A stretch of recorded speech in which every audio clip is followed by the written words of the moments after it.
Our consciousness expresses itself in 6 ways, in 6 modes. First is Iccha Shakti, that's desire.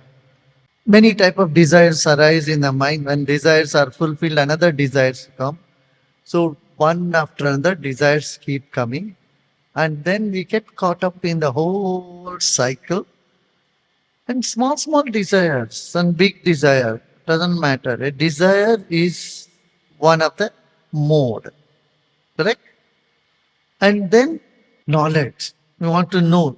You get to know about it. You know about this, you know about that, and you read books and you acquire knowledge. The second is knowing. You made a mistake, you came to know about the mistake afterwards. When an action is finished, then the knowledge of the action comes to you.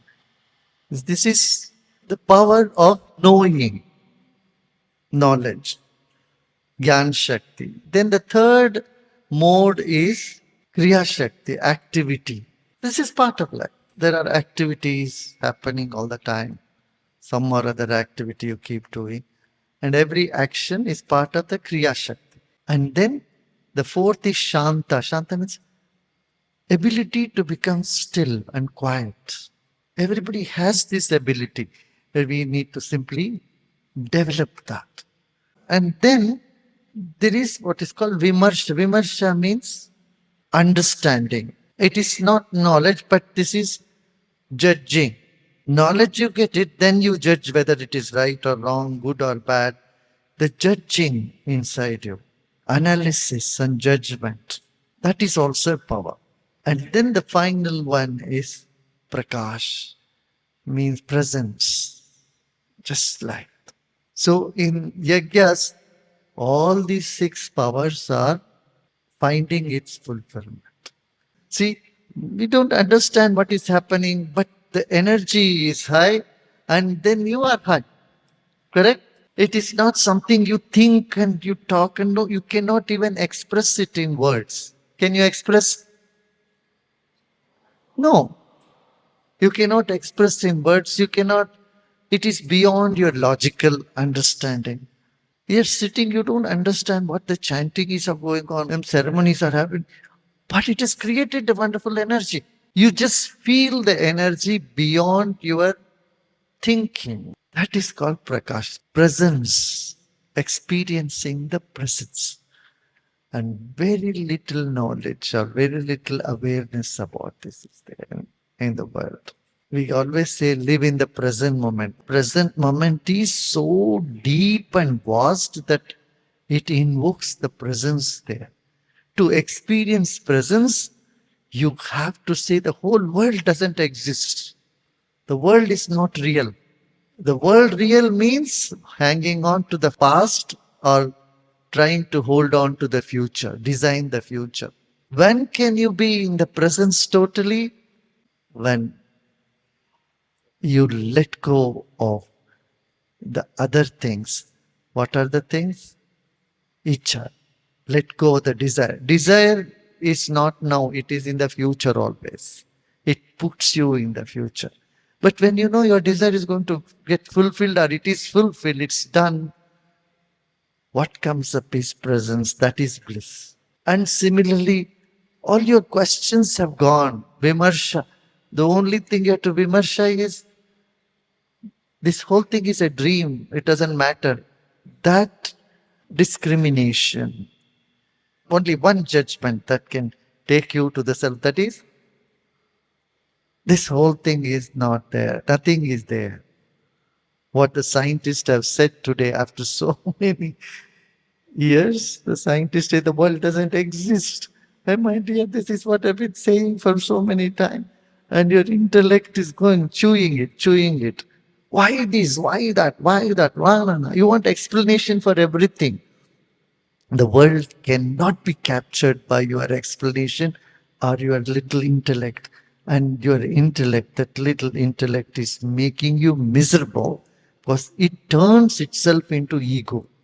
If the same intellect gets into this mode, it's all nothing.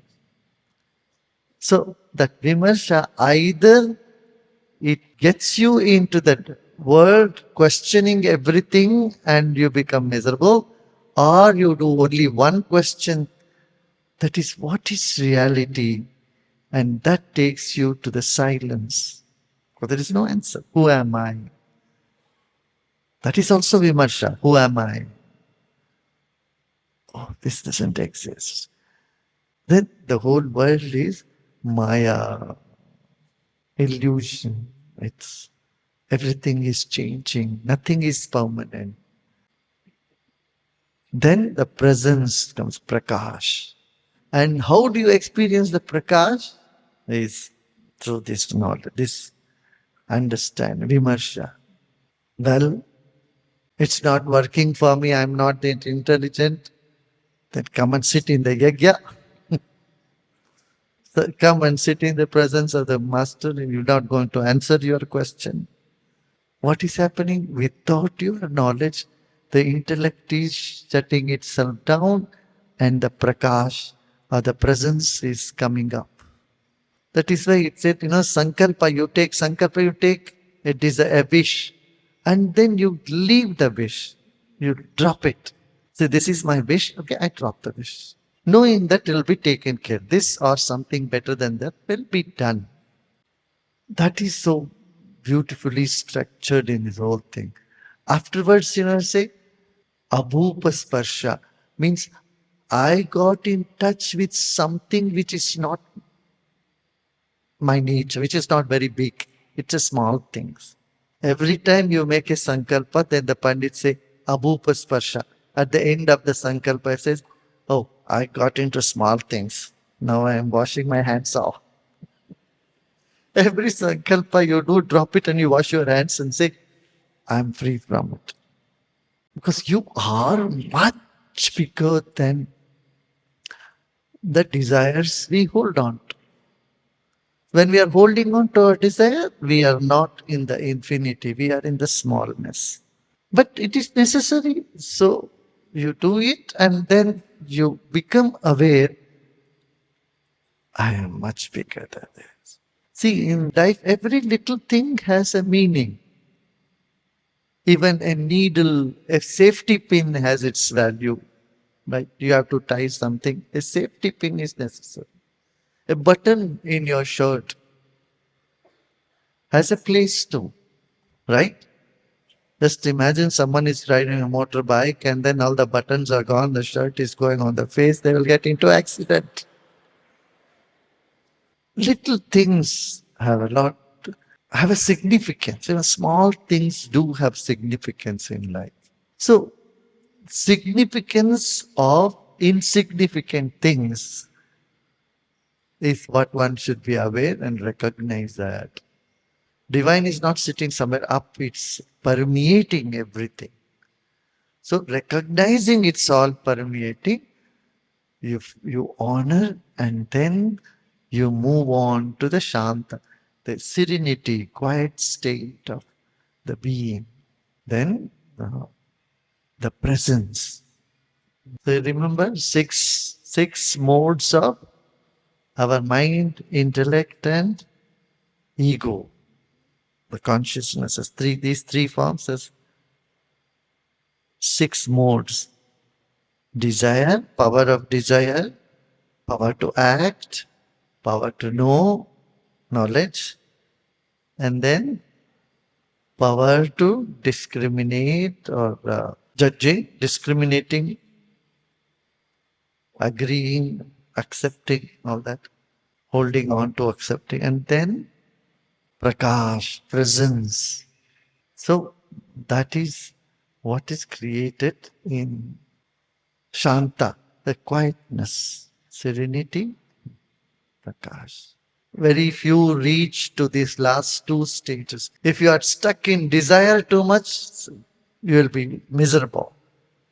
If you are stuck in too much of knowledge, of you know everything which you need not know at some point of time, then also it can, or if you don't know, you become miserable. Then action. No action or too much action or improper action, all with or others' action can all lead you into misery. These four. Then serenity. If you don't know how to become quiet, you can become miserable. It's a catch 22. If you know how to become quiet, then you can overcome misery. If you don't know how to become quiet, you become even more miserable. And if you don't act when you have to act, you become too quiet, then also you become miserable. Then Vimarsha. Vimarsha is there always judging others, judging yourself, and you try to correct yourself, correct others. It's not going to work. If you want to shoot your rocket up, you want to go into space, if you keep filling all your shortcomings, it's like filling the pits. It's never going to end. Got it? It's never going to end for if you try to fill your shortcomings or desires. I want this, I do this. No, no, no, no, no, no, no, no, no, no, no. Why this? Why that? Why? No, no, no. Isn't it? Then the presence, Prakash, doesn't come at all.